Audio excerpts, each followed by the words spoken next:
wasn't killed, in my opinion, was because he did something that was unthought of.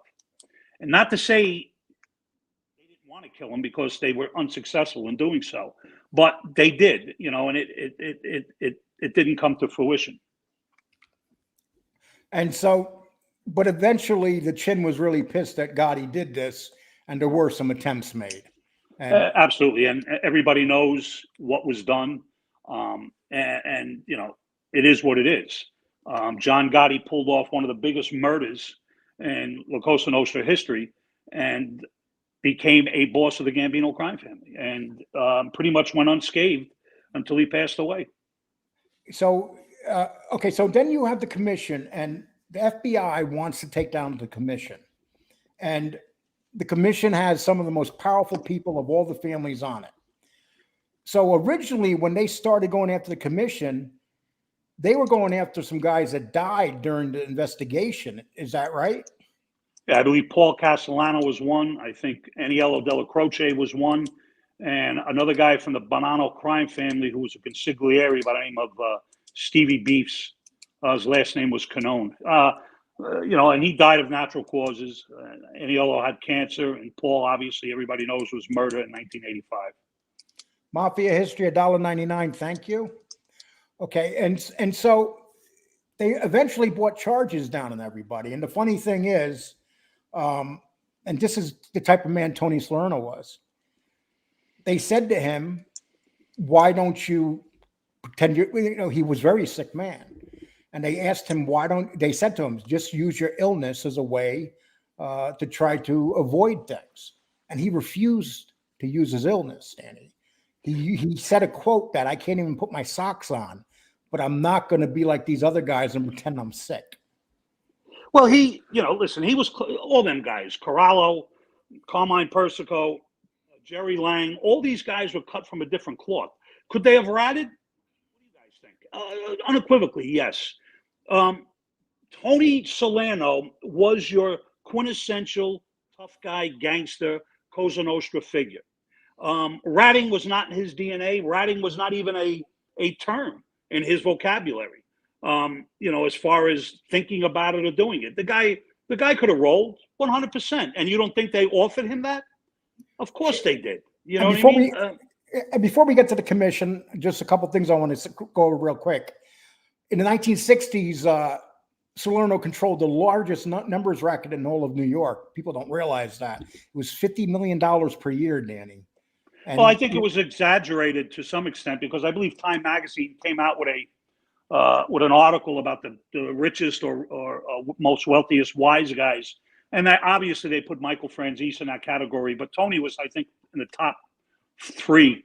And but I think it was exaggerated. But I'm not saying he wasn't, a very wealthy man, because he obviously was. But I think they over exaggerated a little bit. But whatever they did, the guy made a ton of money in the numbers business. He was also one of the gangsters that was against drugs. He was highly boisterous about anybody dealing drugs. Now, did he get money from drugs? 100%. But his whole thing was he didn't want anybody dealing drugs. So it's a kind of a oxymoron statement, but that's what he used to say. And then here's how smart he was. He was arrested, and he should have done a lot of time. But he went out and hired Roy Cohn. And if people remember who Roy Cohn was, he was a mob lawyer. He was a real sleazebag, but he was a hell of a lawyer. And Salerno only wind up getting 6 months in the Fed, Danny. Yeah, the only significant conviction he had was this 100-year sentence in the commission trial. Other than that, his whole life was pretty unscathed. He really didn't do a lot of time, and his pinches were really insignificant. And before they came down on him on this whole commission trial, he had a stroke. He had a mild stroke. Stroke, right. And he had a estate up in Rhinebeck, New York. And he stayed at that and got better. But the thing is, as soon as he got better, he came back into action, came back down to New York, and he was a very sick man when he finally got arrested. Now, when they brought charges down, the feds, we're going to talk about the main 8 guys that they brought it down on, they were all pretty big guys. Pretty, would you say that, Danny? Yeah, with the exception of as far as stature or what their position was in La Cosa Nostra, I think Ralph Scopo was probably the lowest one on the totem pole. He was a union leader, but he's also was a Colombo crime family soldier. So these guys got indicted together. Persico got indicted with them. Tony Ducks got indicted with him. Jerry Lang got indicted with him. Salvatore Santoro got indicted with him. Christy Finari got indicted. Ralph Scopo. I'm sorry, Scopo. Okay. And Anthony, here's the funny thing. We seen Goodfellas, and we talked about Bruno, that he even after his father, one of the 3 captains that was killed, he still stayed a real mobster. And he was indicted along with these guys. So that tells you that Bruno still was a big deal in the mob at that time, wasn't he? He's a killer. He was a stone killer. He was involved in the Carmine Galante murder and several other murders. The guy was a stone cold killer, was Cosa Nostra through and through, and he's another guy that's going to go down as a legend. Anybody that researches the mafia cannot deny the fact that Indelicato was definitely a formidable opponent in Cosa Nostra. And now tell us, there was a rumor about Salerno hiding some money. Well, I don't think it's a rumor. I think it was actually factual, and I think it went something like in the Palma Club, in the Palma Boys Social Club, there was a rumor, quote unquote, that he had $1 million in small bills in a closet that he used to put in shoe boxes, and he used to it went so high it hit the ceiling. But I've heard the story more than once, and I've read articles about it. So it's fair to say it was probably true. Was it $1 million? I don't know, but you could rest assured it was a lot of money. And he took over for Mike Coppola, right? It was Mike's club prior to Tony Salerno, the Trigger. And what was Mike Coppola's rank? I believe he was. I think he was an underboss at one time. I believe. I could be wrong. Okay, and you guys, if he is wrong, just let us know. We don't claim to always be right here, but so he had all this money there. When they were all busted, did the feds find this money? I'm not privy to that. I don't know. I just read the story of it being in there. I've never read anything about them finding the money, but it was definitely a few different stories from different people. One being an informant that also said that the money was in there. So I don't know if they actually found it or whatever. $10 from Hudson. So much less drama here. Good channel. I enjoy the content. That's our goal, people. We want to be a content channel. We're not going to put up pictures and make fun of people and put faces on them and make that what we do. That's why we accept. Okay, Danny. Okay. So the first guy that really disappointed, how long was Vincent Cafaro a rat? Did they say? I don't know how many years he was a rat. He did wear a wire, and he was very close to Tony. And I'm not privy on how long he did it, but I'm sure it was significant enough to build a case against whoever was involved, particularly Fat Tony and others. And hence, he did testify against them, along with some other fellas, one being an Cleveland, Ohio underboss by the name of Angelo Leonardo. He actually was on the stand pointing out Fat Tony, and he said some really incriminating and damaging evidence against him. And it is what it is. These rats seem to, infiltrate and take them down, and that's what they do. And all these guys basically got life, right? Yeah, they all got 100 years, more or less, and and they all took it on the chin, and with the they all took it on the chin. But I think Christy Tick Finari was released several years back. He's dead now, but he got a compassionate release, and he subsequently died. I think about 4 years ago, something like that. Okay, and well, that's good to know. And so, okay, so you also, I got this picture here, Danny. You probably recognize it because you gave it to me. Okay, this picture right here. This is when.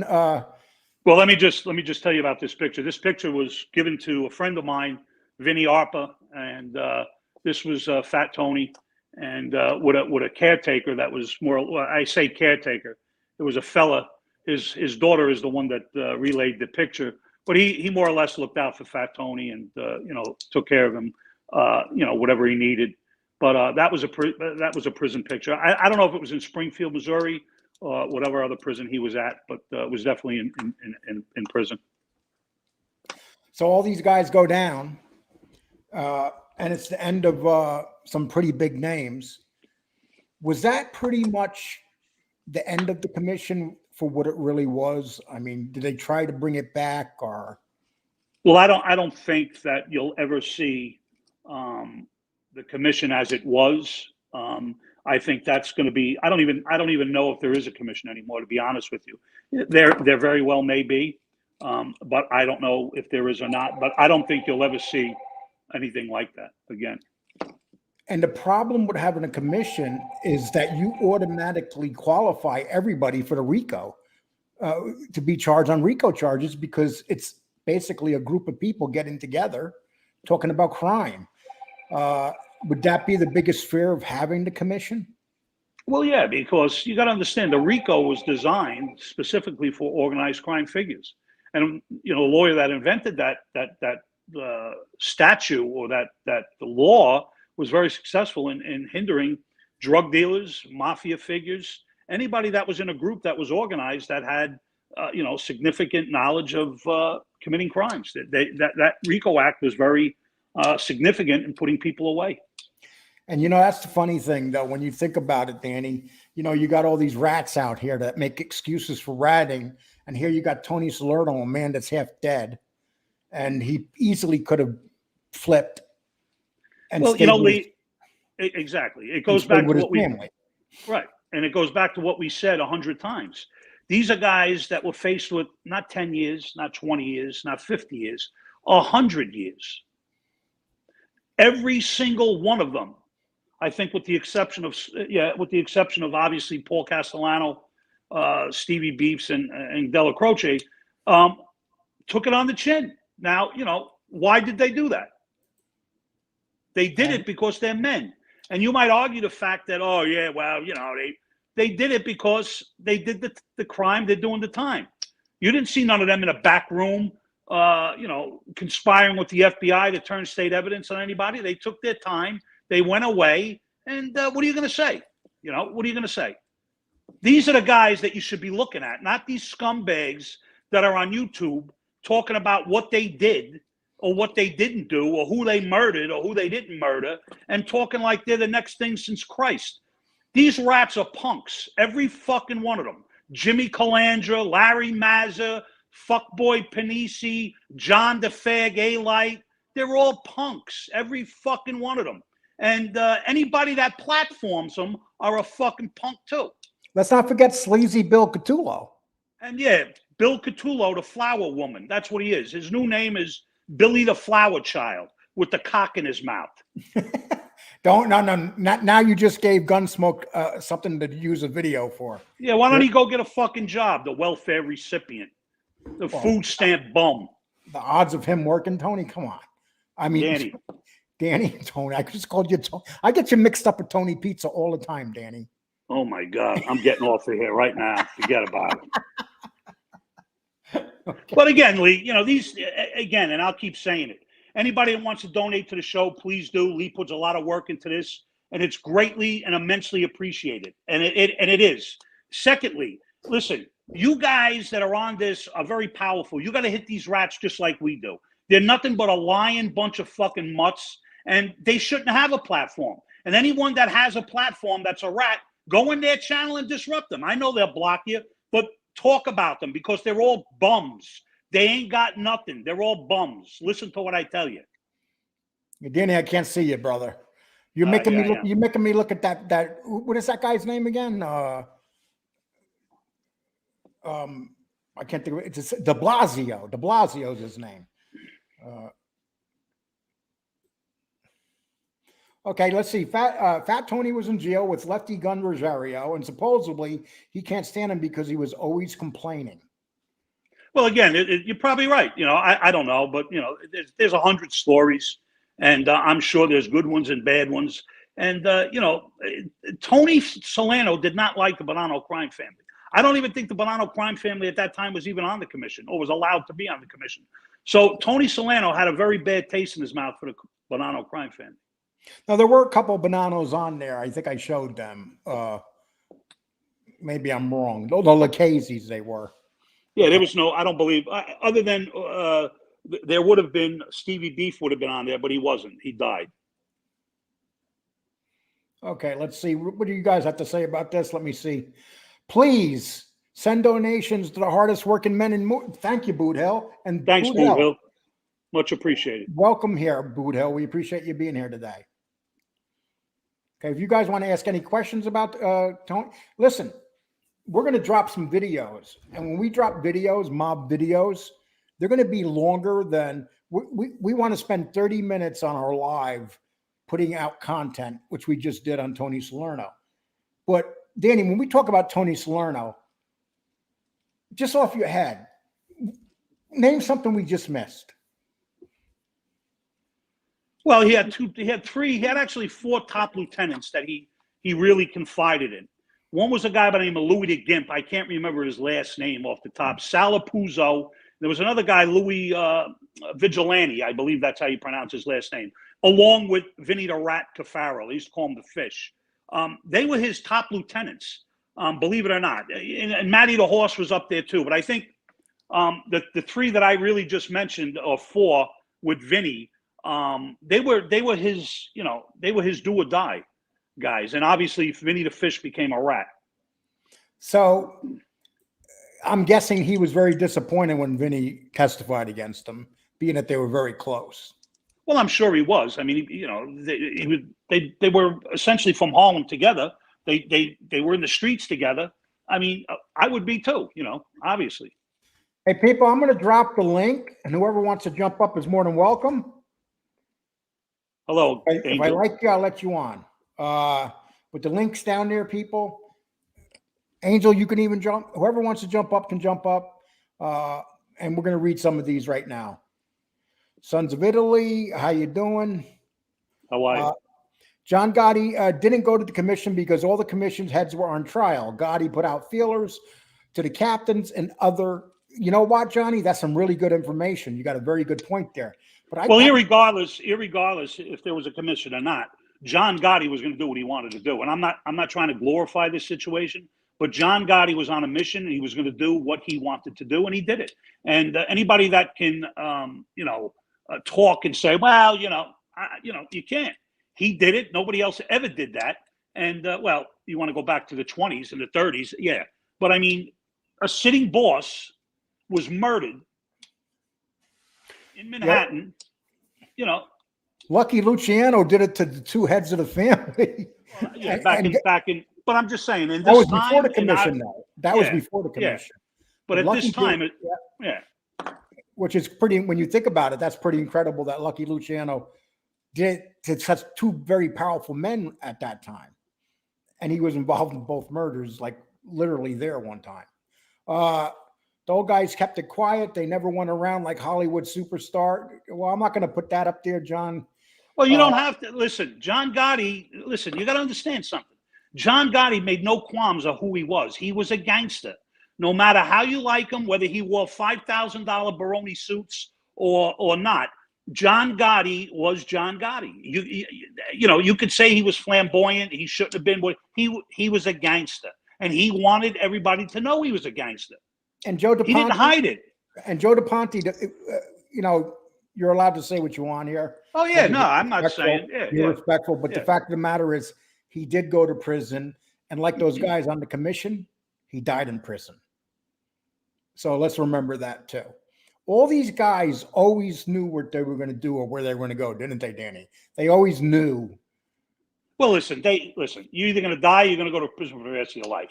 That was a fact. And if you can survive any length of time on the street, you would consider lucky. And a lot of guys did, and a lot of guys didn't. A lot of guys died. But the fact of the matter is, when they took that oath, they knew what they were going to do, and they knew what they were going to be. And it's unfortunate that, you got people that took the oath and ended up being rats and scumbags because they want, they're cowards. They wanted the easy way out. So that separates the guys that were real true, and then you had the pussy cowards. And excuse my language, but that's what they are, and that's what they were. Hey, what happened to that de Blasio guy that was here? Montauk, to Money and Power as well. Bruno was good friends with Tommy Karate. Yeah, he's talking about Bruno and Delicato. Yes. I just find him a fascinating character. You know why, Danny? Because I'm guilty of it. I watched the movie and I thought that the guy was a little nerd and a little punk. And well, it was a terrible movie in that sense. But in reality, he was like a really badass gangster. 100%. You could read about him. It's knowledge. It's all out there to read. And FBI reports, they're all out there. Well, this I knew. Fat Tony and Tony Ducks grew up together in East Harlem. Yeah, they were very close. Supposedly, Bruno taught Tommy Karate how to cut up bodies. I don't know about that. Did you ever hear anything like that, Danny? I don't know. I have no idea. I know Karate was a complete madman. So I don't know if he taught him to cut up bodies. I know they found in Tommy Karate's apartment, they found books and literature on how to dismember bodies, kill people. So I don't know. Could be. Oh, hey, this is very good, my man. You did your studying. He was a backer of a heavyweight professional boxing title at New York. Floyd Patterson, yeah. And here's the thing, though. If you remember in that first fight, it was Ingemar Johansson won that fight. And a lot of people had questions about that because it was a hell of a knockout punch. But a lot of people say that Patterson dropped his guard and got knocked out on purpose by Ingemar Johansson. And then came back and won the title in the States. But yes, he was very involved in boxing. He was very involved. You could go on and on with this guy. That's what I mean. You need 5 fucking days to the things that this guy was involved in, and things that we don't even know about that he was involved in. He was a quintessential gangster, and he'll go down as one of the biggest Cosa Nostra figures ever. Danny and Lee, hi there, 2 real men that never back down. Amazing, like my uncle's boxers in the 70s. In my town, who are respected till now. Thanks, Ricardo. Appreciate that.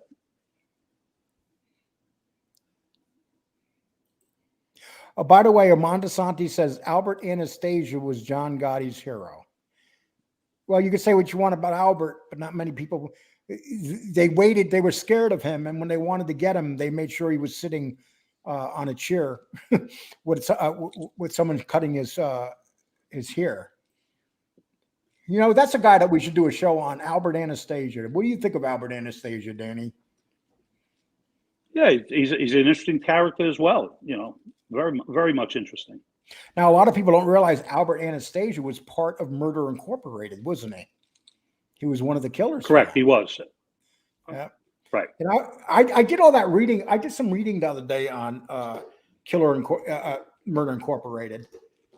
A lot of those guys wind up going to the death chamber. 3 of them, including the boss. They were all electrocuted. I mean, right.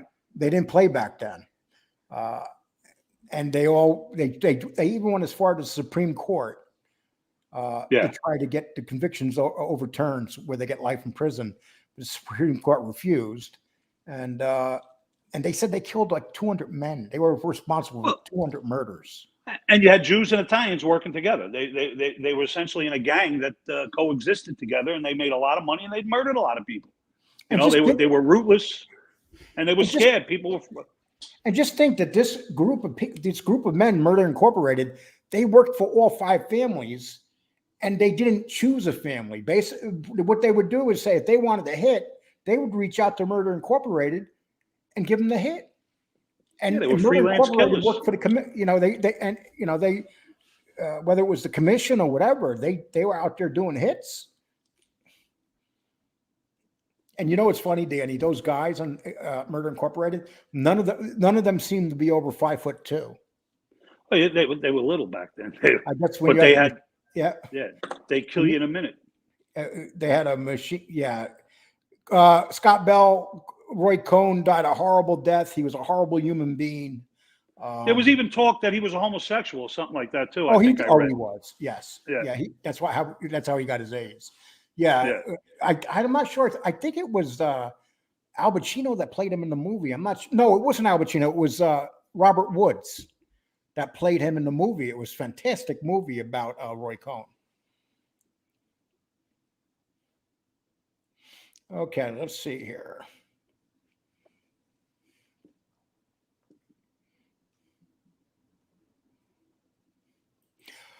Boy, I'm nothing but the truth be told, Tony Salerno was my uncle. Well, who are we to tell you no? You know, if he was your uncle, I hope you went to see him before he passed away. He was in the same prison when he died as John Gotti, Springfield, Missouri. Danny, there's not many who were in the life on YouTube. They weren't snitches. We appreciate your knowledge. Thanks a lot, Paul.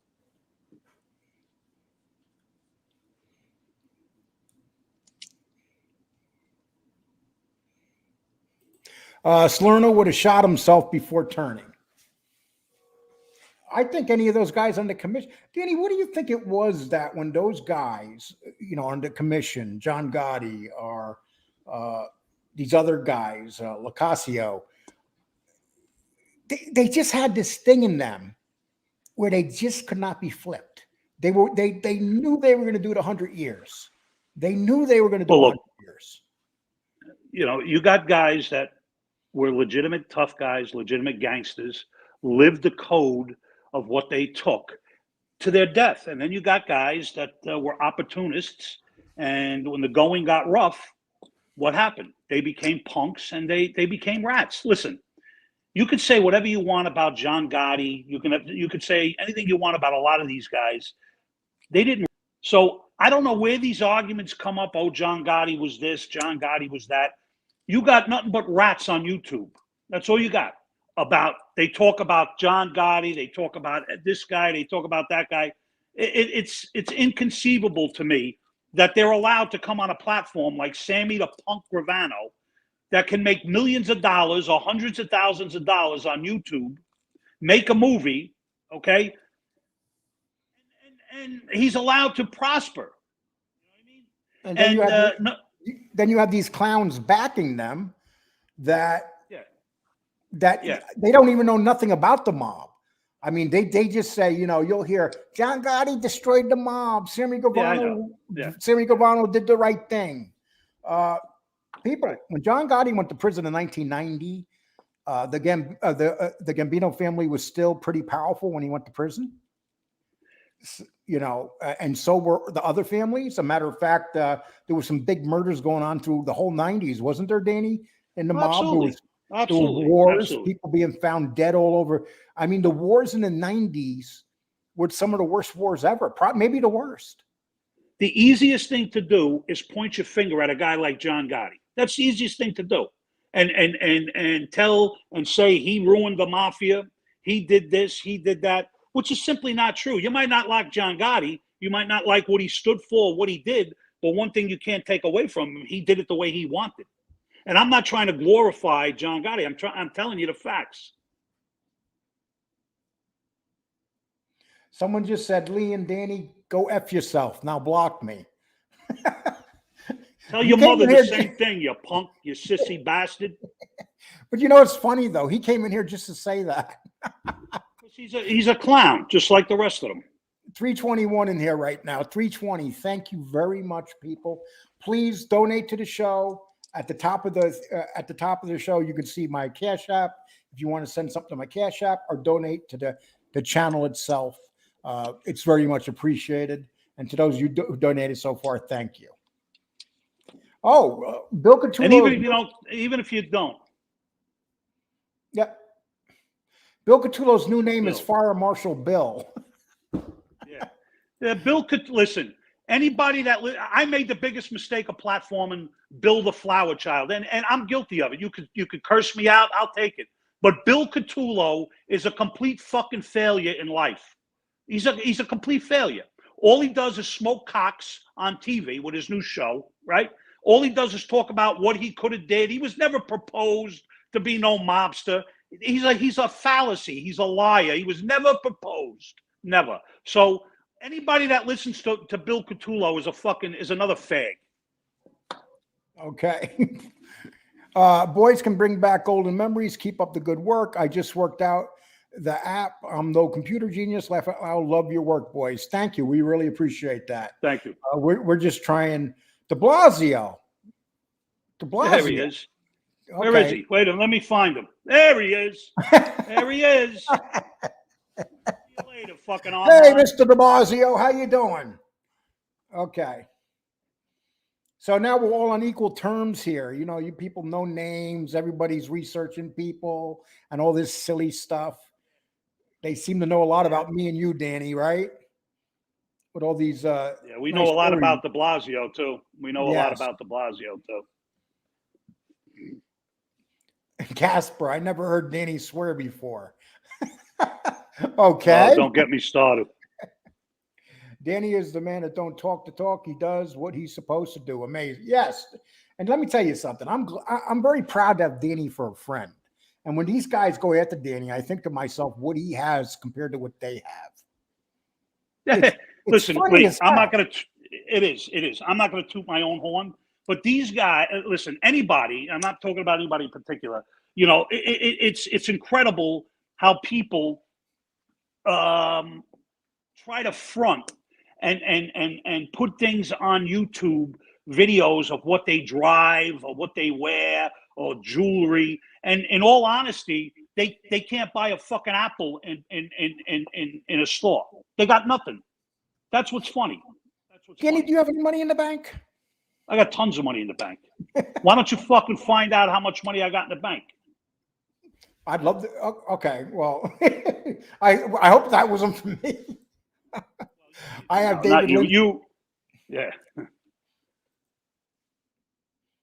Hi, Danny Lee. How long you? What's up, Bill? Right now? Bill, we've been on for 47 minutes, and we'll usually do our hour and a half. If you missed the first 30 minutes, it was on Tony Salerno.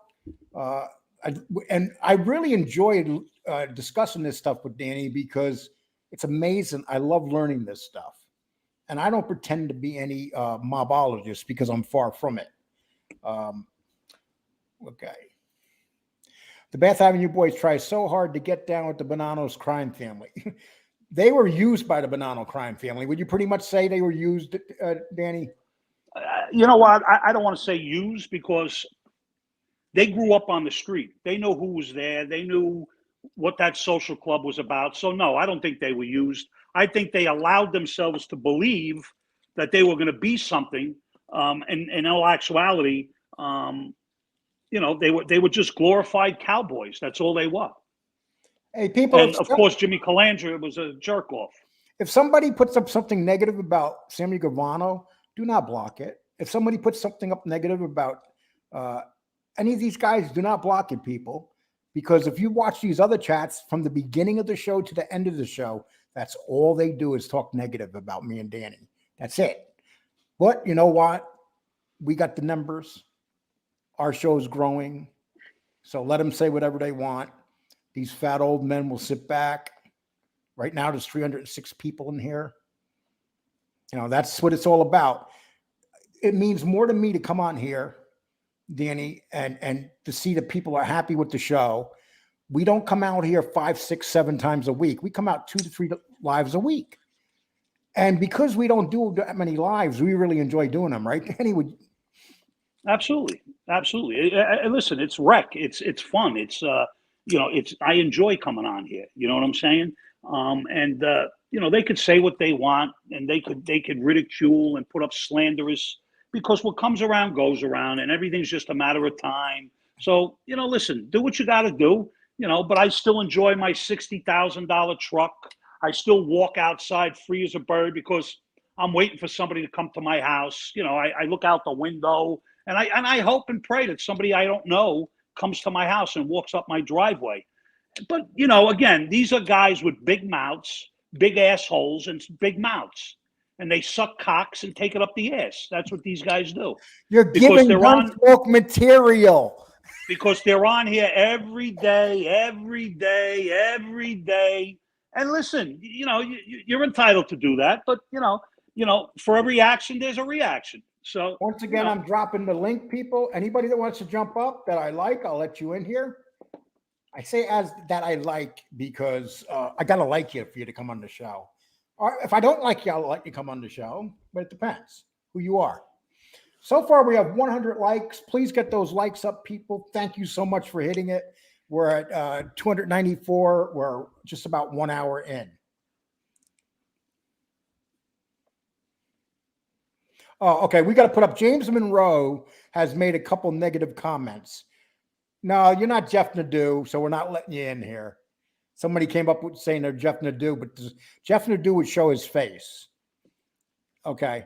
Danny, only tough guys I know are dead or in jail. You ain't in jail, you ain't dead. Do the math. Okay. So come to my house and show you how tough you are. Come to my house. James. I don't listen, Lee. I don't profess I'm a tough guy, but you think somebody's gonna come here and put their fucking hands on me? You're a crackhead. Take a walk, fucking clown. Okay. Talking about, we have a nice guest here, the Irish Mob. How you doing, my man? How are you? Good to see you. You too. I was just sitting there enjoying the show, and I was just jumping in with me 2 pence worth. And I was going to say, what's up, buddy? How are you, Danny?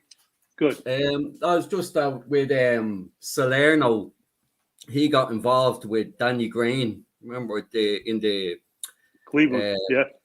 Yeah, he was involved in that. He was trying to take out Danny Green for a while, and then as well, he got Mad Dog Sullivan to pick off all the Irish guys over in Hell's Kitchen. Hell's Kitchen, yeah. What was it? A couple of what's his name? Before I've gone off blank now. Hate that. Let me ask you a question, Irish Mob. So so are you saying Tony Salerno wanted to kill Denny Green, basically, Denny Green? Well, I think he got involved. Like the guys in Ohio went to Salerno to try to get him involved with. Remember, there was a mob war between Danny Green and the guys in Ohio. They were Cleveland mob. Bombs everywhere. But I think eventually they turned to Salerno to see would he get involved. Now the guy that testified against Salerno was from that area. Now he was an underboss. Yeah, he was under. Now was the underboss that testified against Salerno? Was he also trying to kill Danny Green? I'd imagine they were, because they tried a few times. Yeah, they were unsuccessful, and then until they eventually got him. I think it was the guy from California. Yeah. And then he turned informant. Yep, that's right. Danny Green wound up getting a little bit too cocky. Sometimes you think you're a little more invincible than what you are. And he was a rat. He was a rat as well. Danny Green was a rat as well. Was it I think the guy that actually planted the bomb tapped his phone, and you heard Green talking to somebody. I think it might have been the FBI. Yeah. And, so this is the same guy that heard that Danny Green was going to the dentist that day. That's right. Yeah. And then so on Ray Ferrito, I think. So Ray Ferrito. So Ferrito. On this phone call, they actually heard him say. Well, that's what Ferrito says. He heard. There was a documentary saying there a while ago. He said he tapped Green's phone. Now, didn't Ferrito flip too and become a rat? Yeah, he did after that. Yeah. So it's kind of funny, one rat calling another rat a rat. Yeah, well, that's what I mean. You have to take what they say with a pinch of salt. Yeah, You know? Yeah. I think it was and then Salerno was involved then with picking off Mickey Spillane's guys. yeah, Yeah, he got Mickey Spillane. Yeah, Spillane, yeah, I think there was at least 2 or 3 that he got Mad Dog Sullivan to take out, and Edward the Butcher Comiskey, I think, was one of them. Yeah. So Mad Dog Sullivan was doing work for the Genovese family against the Westies. Yeah. Well, it wasn't the Wesley; it was more Spillane's. Spillane. Yeah. Yeah. And who was it that actually killed Spillane? Some say it was DeMayo. DeMayo. They're really not sure who killed him, are they? Yeah. So, like, I think the popular story is that it was DeMayo. He was the only in favor for what's the guy's name? The head of the Westies then, Coonan. Yeah. So that's one of the things, though, Irish Mob. When you think about, the mob, a lot of times they talk about the old Italians and the Jews and stuff, but they forget about the Irish guys like O'Banion. When O'Banion was killed, he had the biggest funeral in the history of Chicago. Yeah, he was a very popular guy. At the time. The Italians, Jews, and the Irish were the 3 powerhouses. Like, that was going into it kind of all stopped around the 1930s. But before that, it was the Irish, Italians, and the Jews that were the powerhouse in the underworld. Now, O'Banion, when he was killed, why do you think he was so popular? Do you think did he give a lot to his community? I don't know, to be honest. Like, I know he was well liked. He took care of all of his guys. Like, they all loved him. Even I think it was one of his guys, Louis something. It'll come back to me now in a minute. But he challenged I think it was Frankie Yale to fight. Yeah. It had to have a shootout.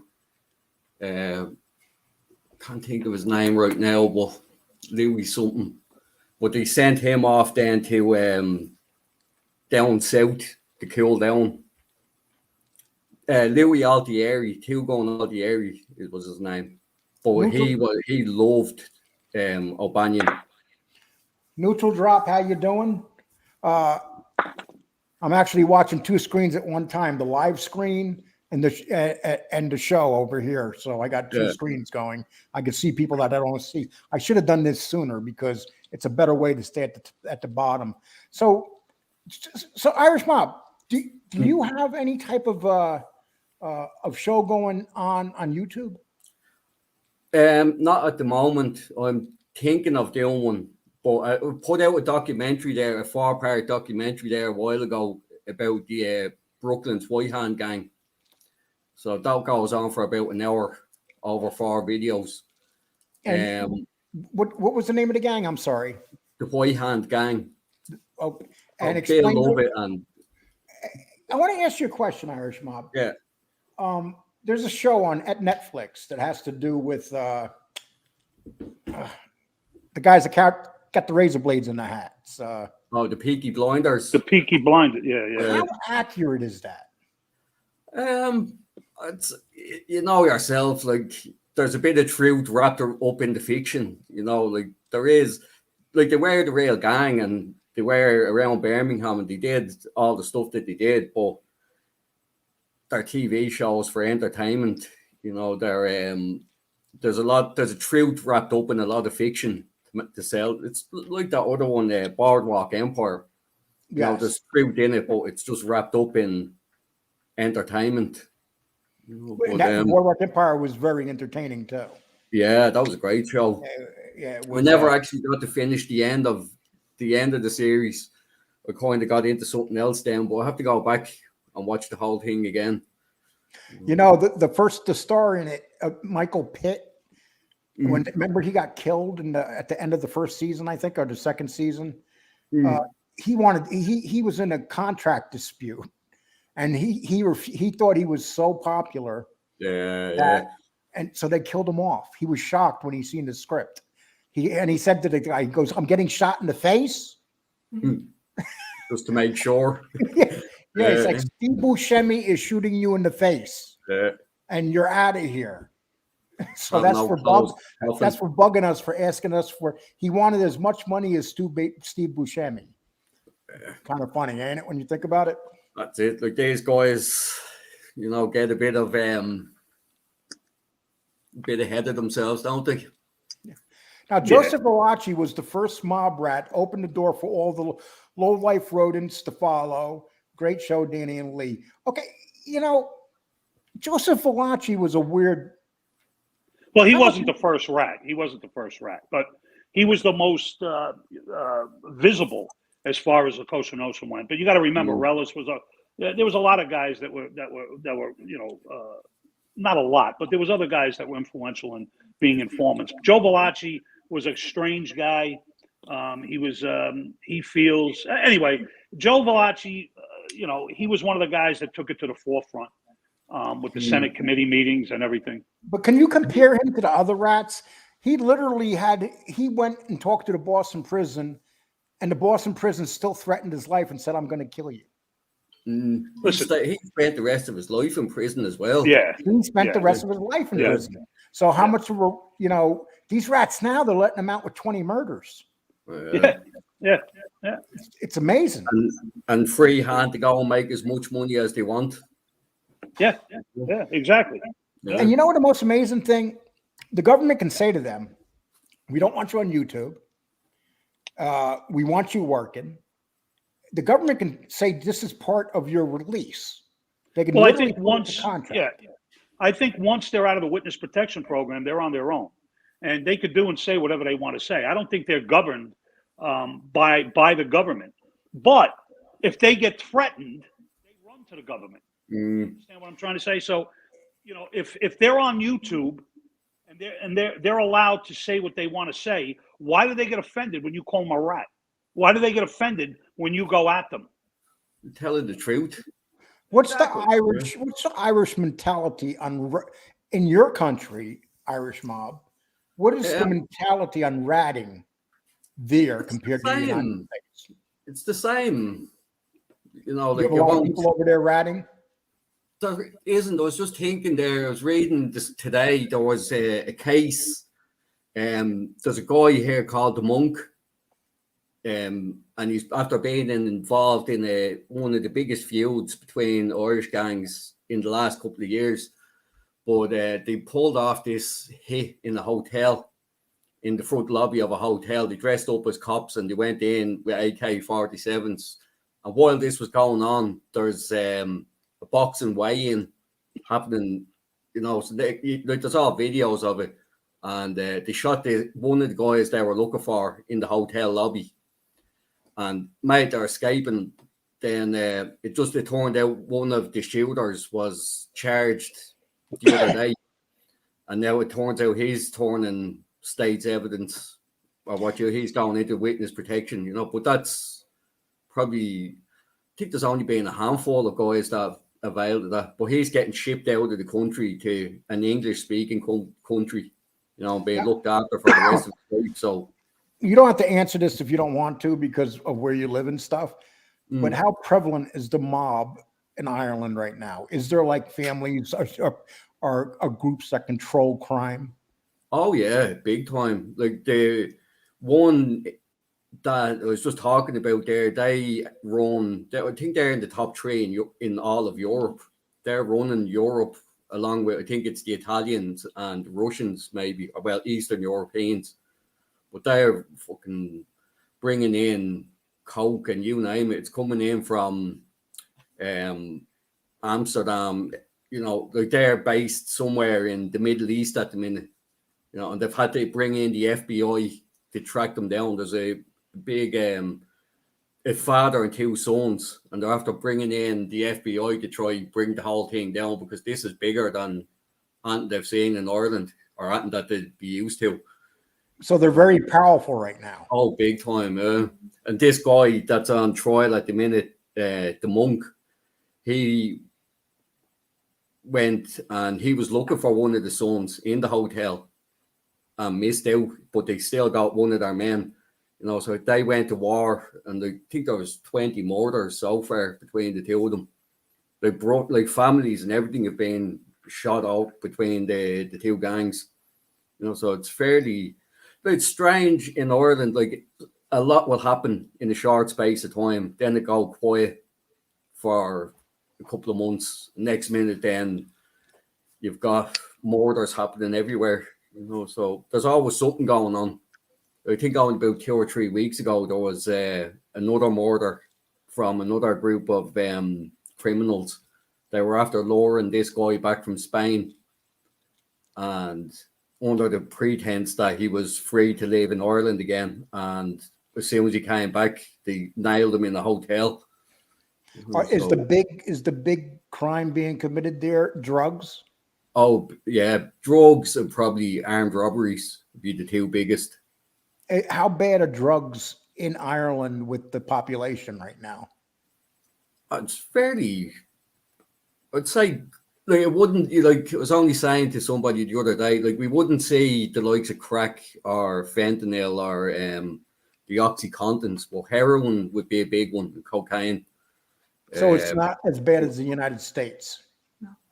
Not in the terms of drugs, but like heroin now, you can walk down through the Dublin city centre and it's like The Walking Dead, like the drug problem is bad, and it's been bad for 40 years, like, you don't really think of Ireland, like, for outside looking into Ireland, you wouldn't think there's a big drug problem, but when you get here, you can see, like, it's a problem, just as much as the alcohol.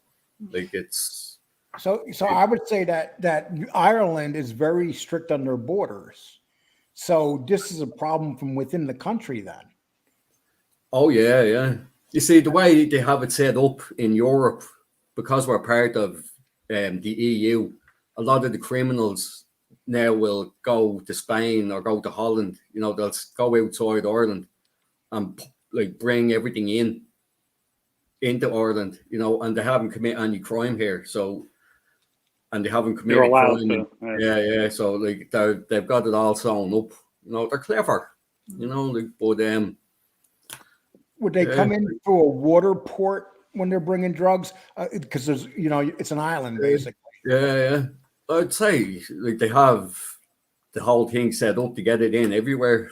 Like there was a couple of years ago, actually, I think there was a $500 million worth of coke found in Cork, just off Cork, and it was a complete fuck up. Like, they had lads going out to meet a boat somewhere, and they brought diesel instead of petrol, and fucked up the engine. And they were sitting there with like kilos of coke. All that stuff. Yeah. So in the United States, you know what they do? They make the nozzle smaller or bigger.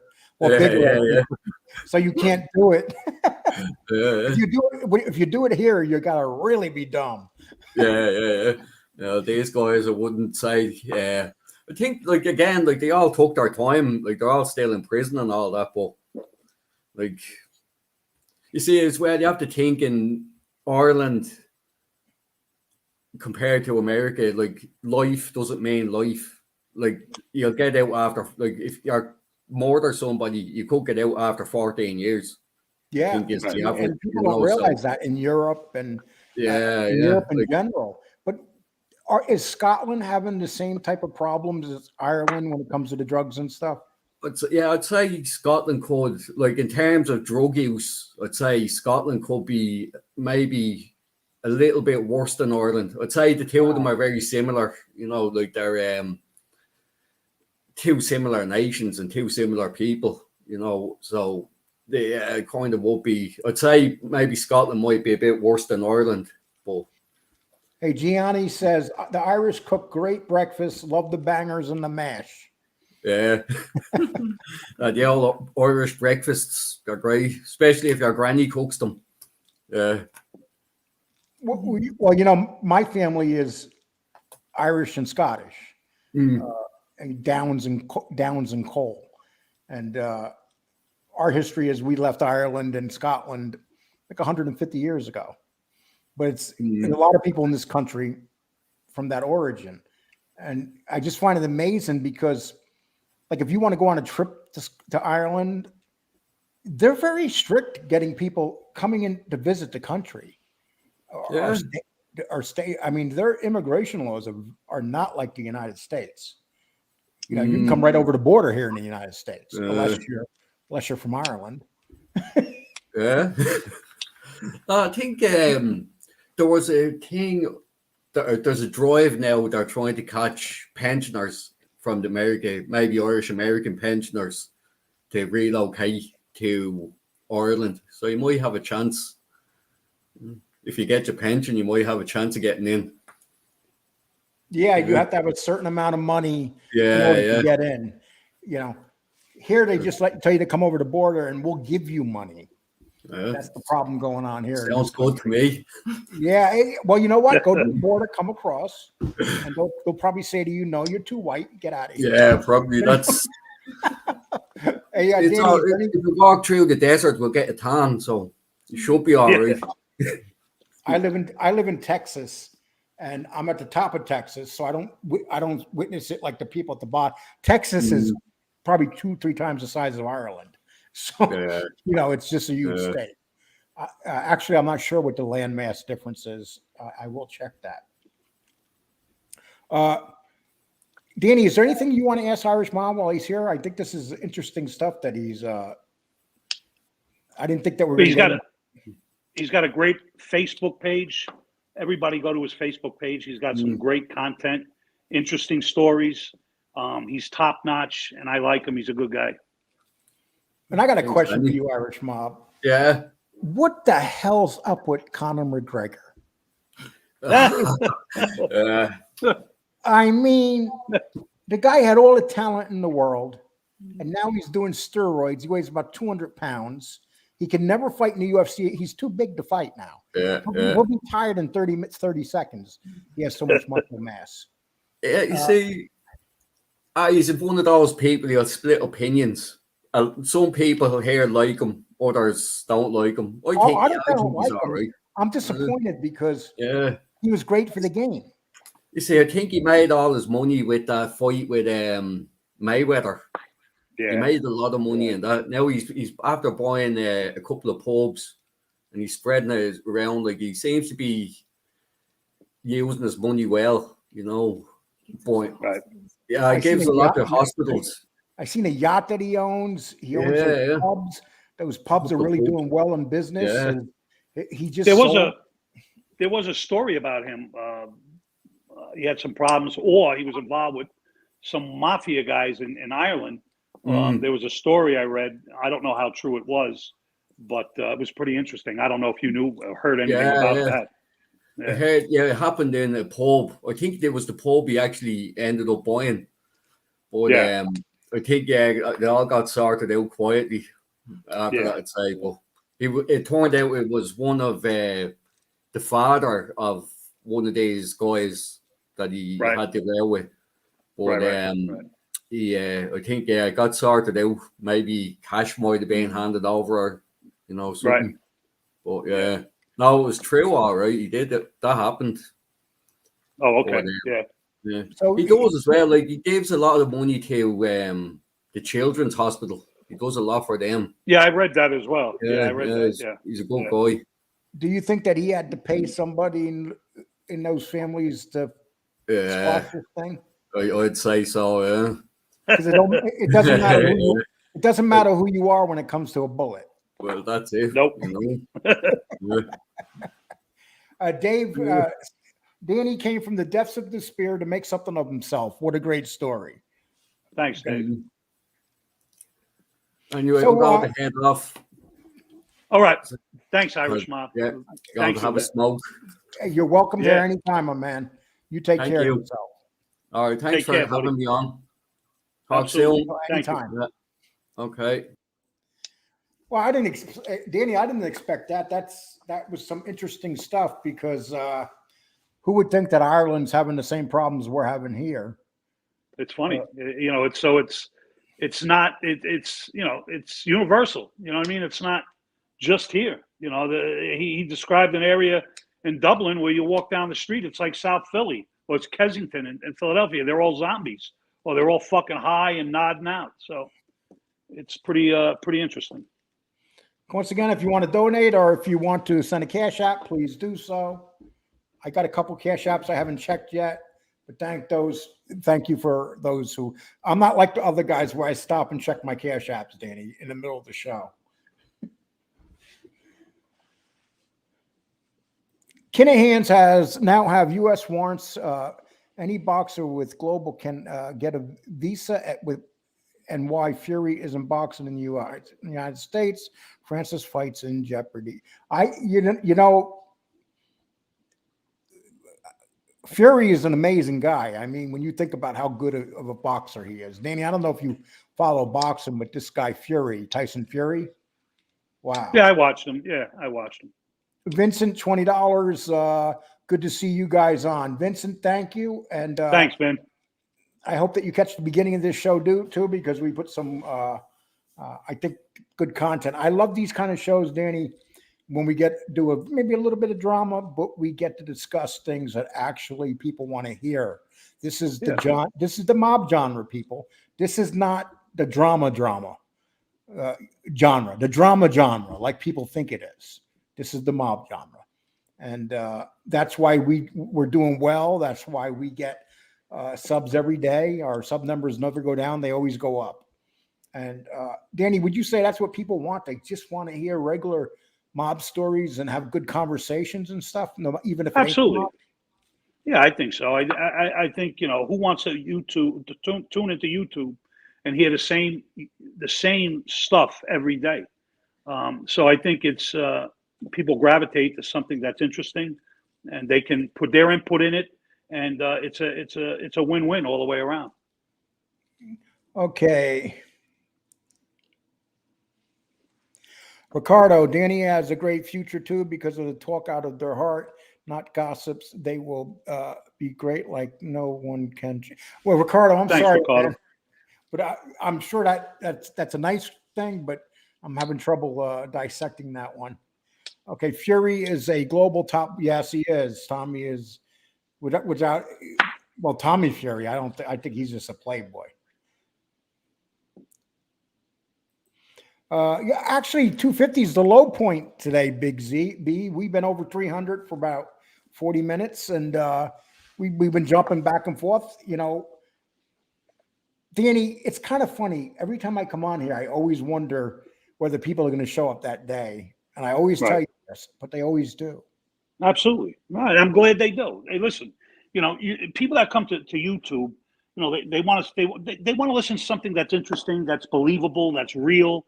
And again, I'm no scholar. I read and I find little things that some people don't really talk about. So that's what people want to hear, and they can participate. They don't have to sit there and be called names like the other side. Unless you're a rat, you're going to be called names. But you know, so it's pretty good. No, they don't call the rats names over. They praise the rats. They hug them. No, I mean over here, They take them in. They put them underneath their breast and rock them back and forth, you know. Let's see. Scott Bell, 341 is the number we hit today, and yeah, we did hit 341, and now we're 100 down. But listen, I'll take these numbers. I hear all these guys moaning and groaning, going after us and stuff.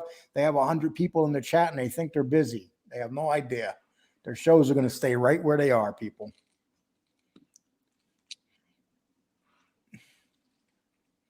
Okay.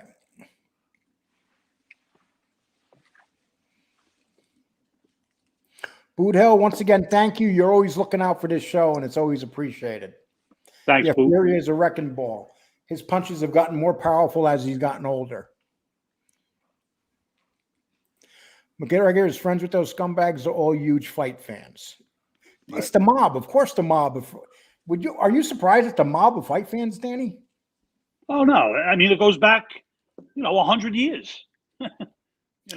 People, if anybody wants to read up on somebody, Sonny Liston, he won 10 fights in a row at the end of his career. And then they found him dead with a needle in his arm. but he never was known for taking heroin, or he was given a hot shot. That's the mob when it comes to boxing. If they can kill a guy like Sonny Liston.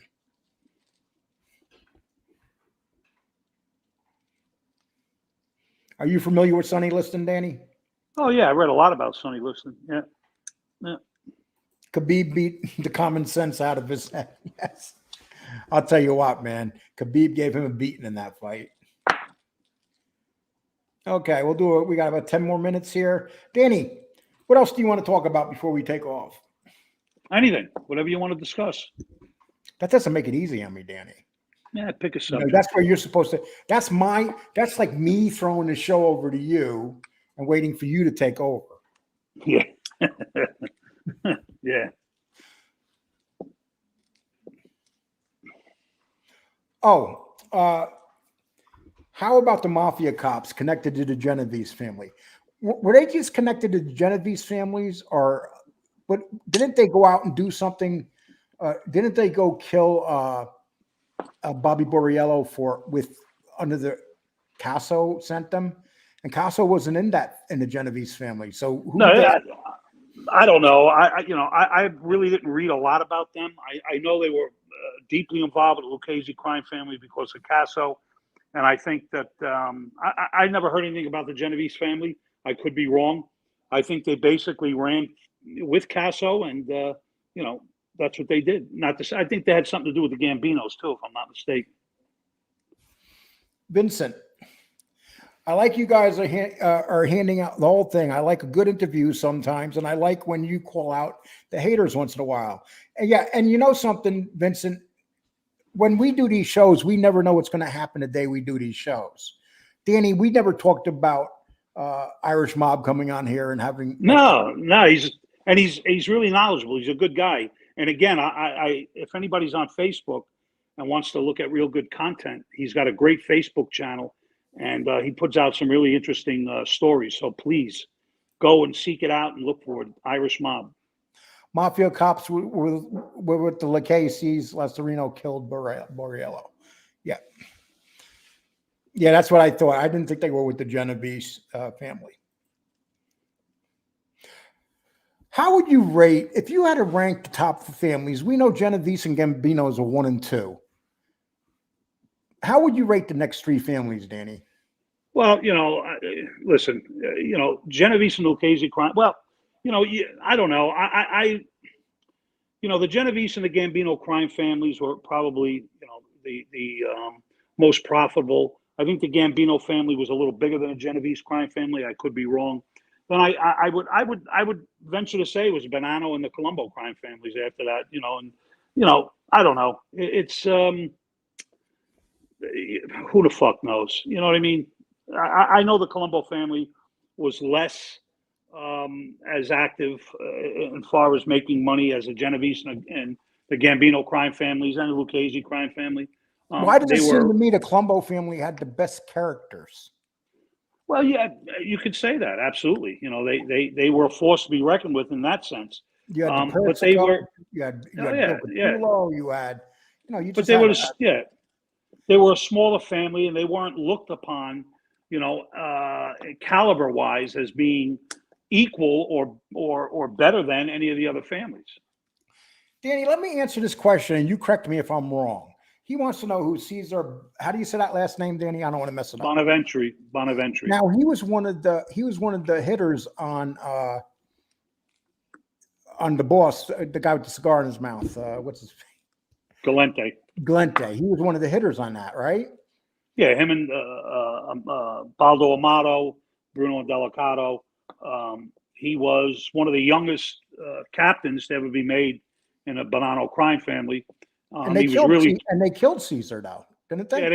Yeah, they put him in a barrel or something to that. They cut him up. I think it was found in Florida, if I'm not mistaken. But anyway, he was I think he was a staple on 13th Avenue or 11th Avenue in the cafes. But he was a real tall for an Italian guy. I think he was like 6'3" or 6'4". He was really tall. Tall, skinny. But he was he was another guy that was very, very prominent in Cosa Nostra circles. born in Sicily. He had a lot of relatives that were involved in Italy, in the Sicilian mafia, and he gravitated to the United States, and he became one of the youngest capos or captains in a crime family at one time. Now, Galante trusted him and another guy that were his bodyguards. Isn't that correct? Two of them? Baldo Amato and Caesar Bonaventure. Yeah. Now, and they say that they basically turned their head and walked out, or were they actually involved in the shooting of Galante? Well, I think they turned their back. I don't know if Caesar was directly involved as far as killing him. I do know he was there along with Baldo, and I think they just kind of turned their heads away and walked out or whatever it was. And then Caesar literally took over Galante's stuff. I mean, yeah. So, yeah. And he wasn't even like a captain or anything at that time. He literally rose in power right away as soon as Galante was killed.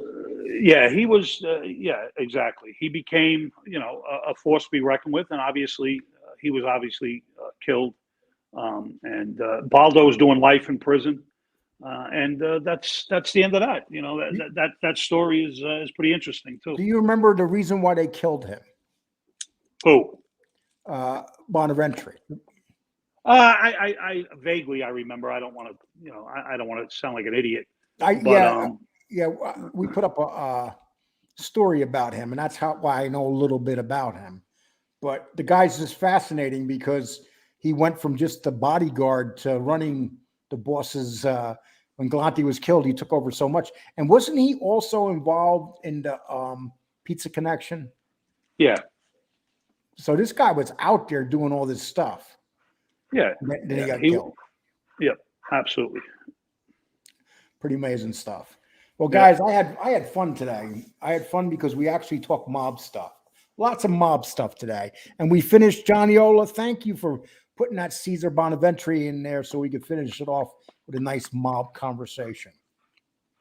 Let's see. Lucchese family, what can I do with the mafia cops? Okay. Let me see if there's anything else here before we take off. Lucchese's made a huge mistake when they allowed the Gambinos to have half of the action at Idlewood Airport. Big mistake. Would you agree with that, Danny? Yeah, I think because they had it locked down, And so they just said to them, we'll split it. Was there it was a part of an agreement or war going on? Well, whatever they do, the powers to be make the decisions, and I don't know if it was an even, stake, but I do know that they were the Gambinos Lucchese's were in there to the hilt. Danny and Phil Spade, third notice, an apology is in order. For what, Philip Spade? I have no idea what you want an apology for. Okay, so basically you're not going to get one from me, Phil, if I don't know what you're talking about. Okay, Johnny lists them: Genovese, Gambino, Lucchese, Bonanno, Colombo. That's probably how I would list it. Maybe I put Colombo's 4 because the Bonannos were always messing up, Danny. They were always, they say the Colombos made a lot of mistakes, but didn't the Bonannos make a lot of? Well, yeah, they made. Listen, you can argue that fact, but the Bonannos, even though they weren't on the commission, they were still a force to be reckoned with. They had a lot of tough hitters in that crew, in that family, and they survived. They're still out there. They're still surviving, and it is what it is. Gianni Catalano, Genovese, Lucchese, Gambino tie for second, Bonanno, then Colombo. Well, we know one thing: the Bonannos and Colombos are at the bottom, and there's a question mark between the Gambinos and Lucchese. Actually, I would agree with this right here. What Gianni wrote, that, wouldn't you, Danny? Yeah. I mean, I think that's forget the Colombo. Hey, Danny, I'm telling you, your dog starts looking like its master after a while. Yeah. Stop. The wolf is here. The wolf. Forget the Colombos. Let's discuss the Wolf family. Okay. They all got mental issues in the Wolf family. Would you say the Wolf family has mental issues, Danny? Yeah, I believe they burn crosses on people's lawns too. Yeah. YouTube account. I was slandered by Lee Cole. Hey, John Wolf, how you doing? No, you weren't slandered. You did what you did. I have the Yeah. evidence, but I'm not going to waste my time putting it up. But you did do it, John, and you know you did it. Be a man and accept it. And if you be a man and accept it, then we'll accept you.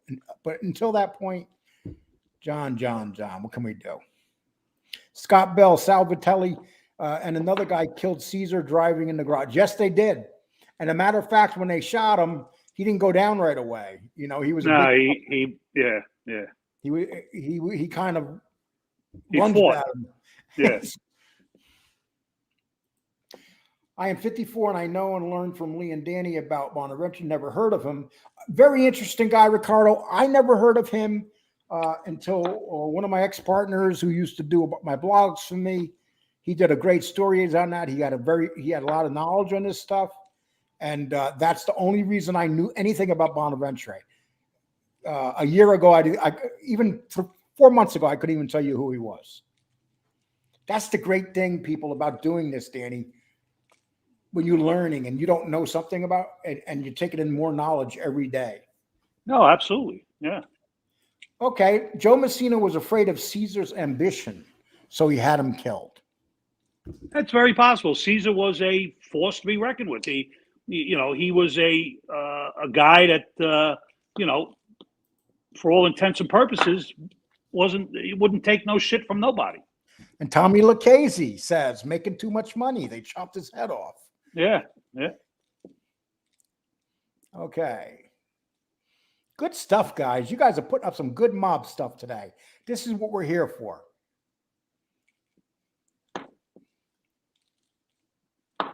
John Gotti was put in charge of the Gambino action at Idlewood. Was it Gotti or was it before Gotti, Danny?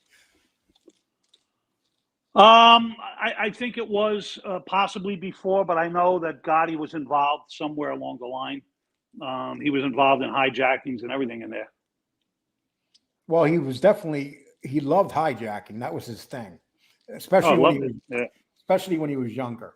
People, you got to remember, back then when you hijacked a truck, you didn't know what was in it half the time when you opened it up, and you'll see fur coats. Everything was going over the road in trucks back in those days, right, Danny? I mean, when you hijacked trucks back then. But, you would, and then obviously the old story about, the sneakers that they robbed, they were all left foots, and the truck that they really needed, they had to wait the next day and they never got it. So they got stuck with a 50-foot trailer of left foot sneakers. What the fuck were they going to do with that? You know? So do you think that the company that sent out the sneakers did that on purpose? Oh, 100%. How many times did they get taken? So they finally said, you know what? We're going to fuck them, and essentially there you go with an open trailer with fucking, I don't know, 50,000 sneakers of left feet. What the fuck are you So going to do did you see a lot of guys in Bensonhurst walking around with left foot sneakers? Yeah, you wonder why they went to the right instead of to the fucking left. That's a good story, Danny, man. Those are the stories. I've never heard that story before. Yeah, it's true. That is funny. Bonanno ought to be fifth for being the only family suspended from the commission. Good point. I mean, but they did have killers on them. Scott Bell says that was a beautiful dog. People, thank you. Tell me that dog don't look like his master. Yeah. Same head. Yeah. He looks like he's a little stout guy walking around ready to eat a cat. Does your dog like cats? No, he likes cats, but not squirrels. He killed a squirrel the other day. Oh, really? Yeah, he can catch them. Did you try to bring the squirrel back to life? No, I threw him over the fucking fence. Tony Hill says, my stepdad died today, and honestly, this show has took my mind off things. Thank you, people. Sorry to hear that, Tony. Very sorry, Tony. And if we can help you in any way, isn't it nice when people come on here and put all that silly drama stuff, putting up pictures, making fun of people? That's not what it's about. This is what it's about, people. So let them all say whatever they want. Sorry.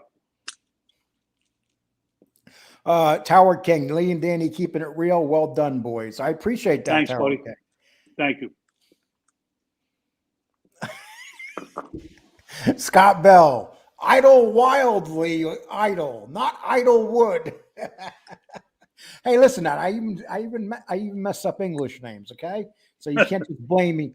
But Caesar's son is on YouTube video having a kidney transplant, not mob related. No, that's long ago. That's old news. Many How's he years ago, doing? he got that. How's he doing? Yeah, it was successful, but that was a while back. Hijacking was huge back in the day from the early 2000s on. It became much harder. I mean, it's like anything else, people. You know, does it make sense to rob banks anymore? No, You're not it's going just to. Yeah, it's like you're not going to get no cash in a bank anymore. Not like you. I mean, sure, you'll get some, but is it worth it? right, Is exactly. Is it worth going to jail 25 years for, say, $10,000? Because most banks you'll be lucky if banks carry $10,000 in cash nowadays. And then you got exploding die packs and every other fucking thing. And now you don't even know, Danny. They can have, God, with all the stuff they have now, they can put something on a dollar bill you can't even see that has that leads them to you. Okay, we're almost done. I just want to give everybody a chance here. Argo, we're not going to let anybody else up right now, just so you know. Nothing personal, my man.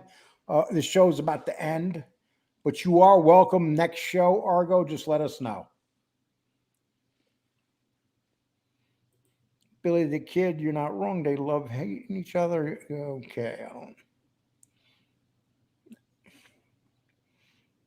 Once again, Claudio Perry, I got to give you a lot of care. Claudio, when Dean becomes rich and famous, he has to hire you as his publicist because you really work hard for that man. No DeWolf.